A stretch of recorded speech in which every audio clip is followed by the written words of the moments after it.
অদিতির সাথে এক রুমের স্বামী হিসাবে থাকা আমার পক্ষে সম্ভব নয় মা। এটা তুমি আর অদিতি দুজনেই খুবই ভালো মতো জানো। শুধুমাত্র নিজের দায়িত্ববোধ থেকে আমি অদিতিকে বিয়ে করে ঘরে তুলেছি। এর থেকে বেশি কিছু ওর জন্য আমি করতে পারবো না মা। কিন্তু বাবা, তোদের দুজনের তো বিয়ে হয়ে গেছে, এখন এই সম্পর্ককে মেনে নিতে অসুবিধা কোথায়? অসুবিধা আছে মা। তুমি অদিতিকে চেনো না? অদিতি কতটা আনস্মার্ট আর ভীতু একটা মেয়ে, সেটা কি তোমার অজানা? ওকে আমি কোনো ইভেন্টে আমার সাথে নিয়ে গেলে ও একটা কথাও ঠিক মতো বলতে পারে না, সবসময় ভয় আর জড়তায় চুপসিয়ে থাকে। অদিতির জন্য নিজের বন্ধু বান্ধবের কাছে আমার কতটা নিচু হতে হয় সেটা তুমি বোঝো? তাহলে তুই ওকে নিজের মতো করে তৈরি করে নিলেই তো পারিস আহনা। মেয়েটা ভীষণ লক্ষ্মী ভদ্র একটা মেয়ে, তোর কথা মতো চলবে সবসময়। মা, আমি সবসময় এমন একজনকে জীবন সঙ্গী হিসাবে চেয়েছি যে আমার কাঁধে কাঁধ মিলিয়ে চলবে। আমার কথা মতো উঠবস করা কোনো রোবট আমি চাইনি। একজন দেশের টপ বিজনেসম্যানের স্ত্রী হওয়ার কোনো যোগ্যতা কি আদেও এই মেয়ের আছে? আহনা, ভুলে যাস না অদিতির বাবার জন্যই আজ আমরা এই পর্যন্ত আসতে পেরেছি।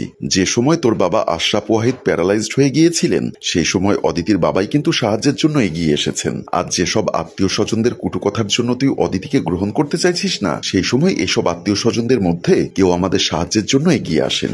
শুধুমাত্র এগিয়ে এসেছিলেন অদিতির বাবা ইলিয়াস আমিন। হ্যাঁ হ্যাঁ, মানছি তোমার কথা ঠিক, আর সেজন্যই আঙ্কেলের কাছে আমি সবসময় চিরকৃতজ্ঞ থাকবো মা। কিন্তু তাই বলে অদিতিকে মেনে নেওয়া আমার পক্ষে সম্ভব নয়। অদিতির বাবার চিকিৎসার সমস্ত খরচ বহন করার দায়িত্ব আমার, সেটা আমি অস্বীকার করছি না। কিন্তু অদিতির আম্মু আমেনা আন্টি কেন এরকম অন্যায় আবদার করে বসলেন? ওনার স্বামী সাহায্য করেছিলেন বলে কি আমরা ওনাদের গোলাম হয়ে গেছি? হসপিটালে এমন ভাবে আমার সাথে কথা বললেন যেন ওনার ফ্যামিলির সব দায়িত্ব আমার। উনি কেন আঙ্কেলকে দিয়ে সেই অবস্থায় প্রস্তাব দিলেন মা? আমার রাজি হওয়া ছাড়া আর কোনো উপায় ছিল?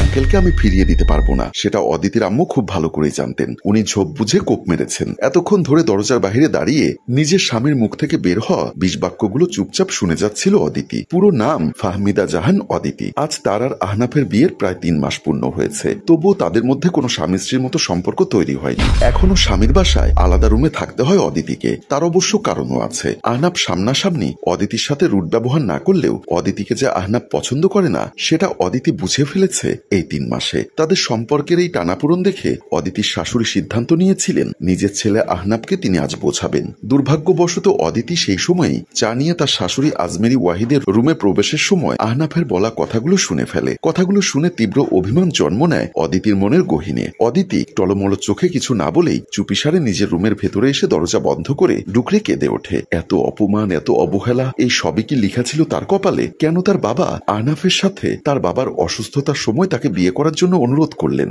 সে কি জলে পড়ে গেছিল? কতটা নিচু আর তাচ্ছিল্যের নজরে দেখে তার স্বামী তাকে। আহনাফের এই দয়ার কোনো প্রয়োজন কি আদেও ছিল? যে দয়া আর সহানুভূতি জুড়ে শুধু অসম্মান আর অপমান থাকে, তাকে কি আদেও সহানুভূতি বলে? অদিতি আর আহনাফের বিয়ে হয়েছে আজ প্রায় 3 মাস, তবুও অদিতির সাথে স্বামীর মতো আচরণ করতে পারেনি আহনাফ। এখনো একই বাসার ছাদের নিচে আলাদা আলাদা রুমে থাকে তারা দুজন। যেদিন থেকে অদিতির বাবার হার্ট সার্জারির জন্য তাকে হসপিটালাইজড করা হয়েছে, সেদিন থেকেই অদিতির জীবন সম্পূর্ণ বদলে গেছে। উচ্চ মাধ্যমিক পরীক্ষা ছিল অদিতির, কিন্তু বাবার অসুস্থতা, চিকিৎসার খরচ প্রভৃতির বিভিন্ন কারণে এবছর পরীক্ষা দেওয়া হলো না তার। দারিদ্র্যের চাপে অদিতিকে বিয়ে দেওয়ার সিদ্ধান্ত নিলেন অদিতির বাবা। হসপিটালে তাকে দেখতে আসা বন্ধু আশরাফ ওয়াহিদের স্ত্রী আজমেরি ওয়াহিদের কাছে নিজের মেয়ের জন্য অনুরোধ করে বসলেন তিনি। আহনাফের মা আজমেরি ওয়াহিদ সাথে সাথেই রাজি হয়ে গেলেন নিজের ছেলে আহনাফ ওয়াহিদের সাথে তার স্বামীর বন্ধুর মেয়ে অদিতির বিয়ের জন্য। কিন্তু রাজি হলো না আহনাফ। তবুও মুখের উপর না করতে পারল না সে, এক অব্যক্ত কুণ্ঠার কারণে। যতই হোক, আজ অদিতির বাবার জন্যই তার বাবাকে সুস্থ করতে পেরেছে সে। তখন যদি আঙ্কেল সাহায্যের হাত বাড়িয়ে না দিতেন,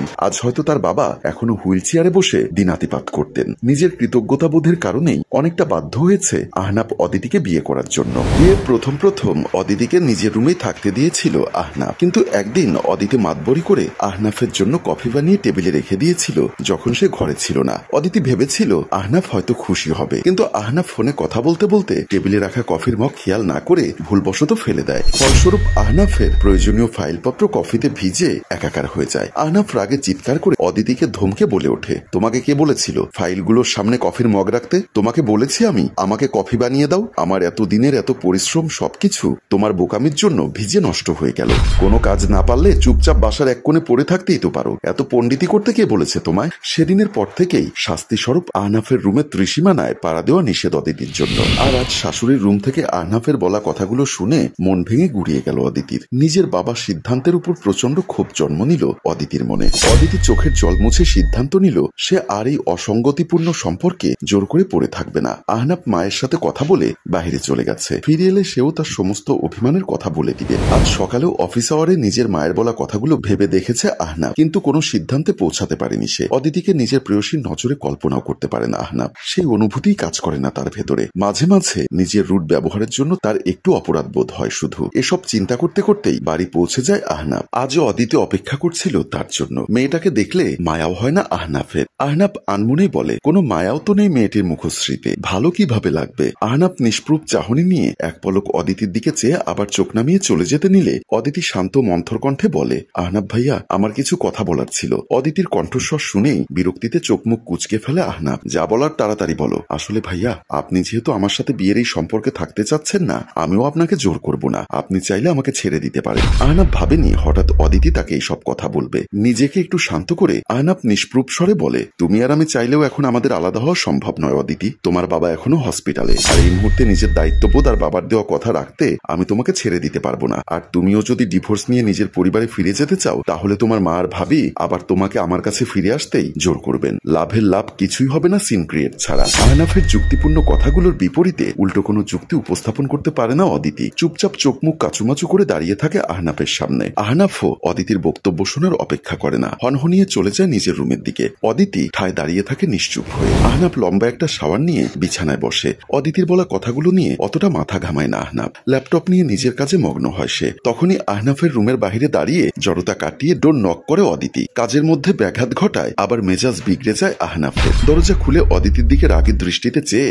আহনাফ শুধায়, আবার রুমের সামনে এসেছো কেন? কি চাই? ভাইয়া, আমি আবার পড়া শুরু করতে চাই। আপনি যে কথাগুলো বলেছেন সেগুলো আমি অনেকক্ষণ ধরে ভেবেছি। আপনি আমার পড়াশোনা শেষ করা পর্যন্ত আপনি একটু কষ্ট করে আমার দায়িত্ব নিন। একটা ভালো ভার্সিটিতে চান্স পেলে আমি হোস্টেলে চলে যাব ভাইয়া। তারপর আপনাকে আর আমাকে সাহায্য করতে হবে না। আর পড়া কমপ্লিট হলে আমি চাকরির চেষ্টা করব আহনাফ ভাইয়া। তখন তো আর আমাকে ডিভোর্স দিতে আর কোনো দায়িত্ববোধ প্রতিবন্ধকতা হিসাবে কাজ করবে না আপনার। আহনাফ অদিতির পরিপক্ক কথাবার্তা শুনে কিছু মুহূর্তের জন্য থমকে যায়। আহনাফ গম্ভীর স্বরে বলে, নট ব্যাড আইডিয়া। ঠিক আছে, তাহলে তুমি পড়া কমপ্লিট করার সিদ্ধান্ত যখন নিয়েছো, পড়া কমপ্লিট করতে পারো। তোমার ভর্তির সমস্ত ফিস আমি দিয়ে দিব। অদিতি খুশিতে আরো কিছু বলার আগেই আহনাফ তার মুখের উপর দরজা বন্ধ করে চলে যায়। নিজেকে সান্ত্বনা দিয়ে অদিতি নিজে নিজেই বলতে থাকে, আপাতত অপমান সহ্য করে কষ্ট করে পড়াশোনাটা শেষ কর অদিতি। তারপর সবার জীবন থেকে হারিয়ে যেতে পারবি তুই। তারপর আর কারো অপমান, অবহেলা আর তুচ্ছ তাচ্ছিল্য সহ্য করতে হবে না তোকে।